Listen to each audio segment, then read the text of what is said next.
Selamat pagi, berjumpa lagi. Kali ini kita akan berbicara tentang tata cara permohonan sertifikat elektronik. Jadi kalau kita mau menjadi pengusaha kena pajak atau PKP, kita harus mengajukan sertifikat elektronik. Ya, saat permintaan sertifikat elektronik sesuai dengan pasal 41 ayat 3 Per yang baru Per 4 PJ 2020, permohonan atau permintaan sertifikat elektronik dapat diajukan pertama bersamaan dengan permohonan pendaftaran NPWP atau yang kedua secara terpisah setelah wajib pajak memperoleh NPWP. Nah, ketentuan permintaan sertifikat elektronik secara elektronik wajib pajak itu pertama adalah mengisi formulir permintaan sertifikat elektronik dan mempersiapkan paspres. Paspres ini kayak password gitu ya, kayak paspres berarti agak panjang, angka dan huruf, dan melakukan kegiatan untuk verifikasi dan autentikasi identitas. Selanjutnya, kalau orang pribadi yang mengajukan adalah orang pribadi yang bersangkutan, kalau WP orang pribadi, atau pihak lain yang mewakili ini dalam hal digarisbawahi ya, hanya dalam kondisi tertentu. Kondisi tertentu itu disebutkan yaitu contohnya orang pribadi bersangkutan sedang dalam perawatan di rumah sakit atau sedang sakit yang dibuktikan dengan surat keterangan rawat inap dari pihak penyedia fasilitas pelayanan kesehatan dari rumah sakit atau puskesmas gitu ya.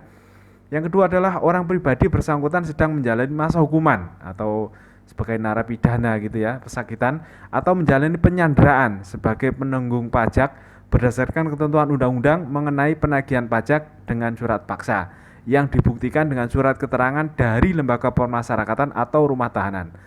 Atau yang selanjutnya kondisi tertentu lainnya adalah bersifat mendesak dan di luar kekuasaan atau force majeure gitu ya, antara lain terdapat wabah penyakit seperti mungkin saat ini, bencana alam atau kerusuhan massa sehingga orang pribadi bersangkutan tidak dapat mengajukan permintaan sertifikat elektronik secara langsung ke KPP atau KP2KP berdasarkan pertimbangan kepala KP dan KPP atau KP2KP.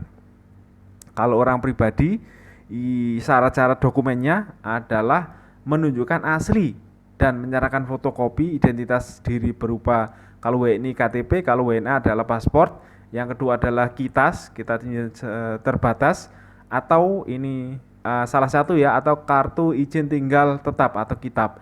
Yang selanjutnya adalah kartu NPWP dan atau SKT, surat keterangan terdaftar, dan menyerahkan asli surat menunjukkan dari wajib pajak orang pribadi memenuhi kondisi tertentu jika diwajibkan karena terdapat kondisi tertentu yang tadi.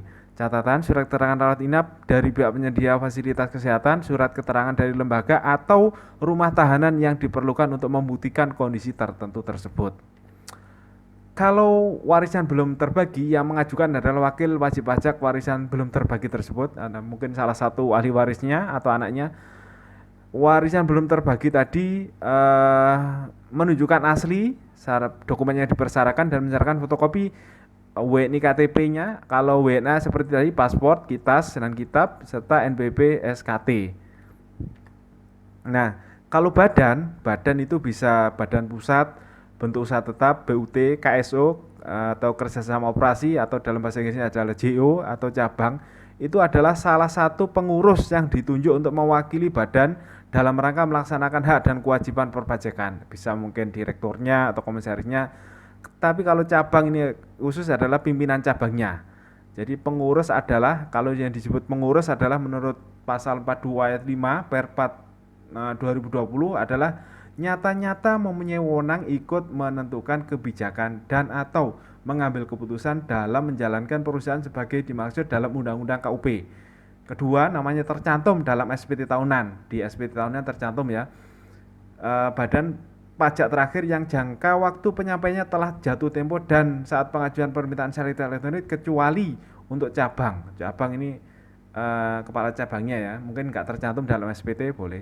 Dalam hal pengurus namanya tidak tercantum dalam SPT tahunan badan atau akte pendirian atau dokumen pendirian perubahannya, maka penulis harus menyerahkan satu ini, fotokopi surat pengangkatan pengurus yang bersangkutan atau surat keterangan dari pengurus atau pimpinan yang mencantumkan bahwa yang tercantum dalam akte pendirian, dokumen pendirian perubahannya dari wajib pajak badan yang menjelaskan kedudukan yang bersangkutan sebagai orang mempunyai wewenang dalam menentukan kebijakan dan mengambil keputusan dalam rangka menjalankan kegiatan perusahaan.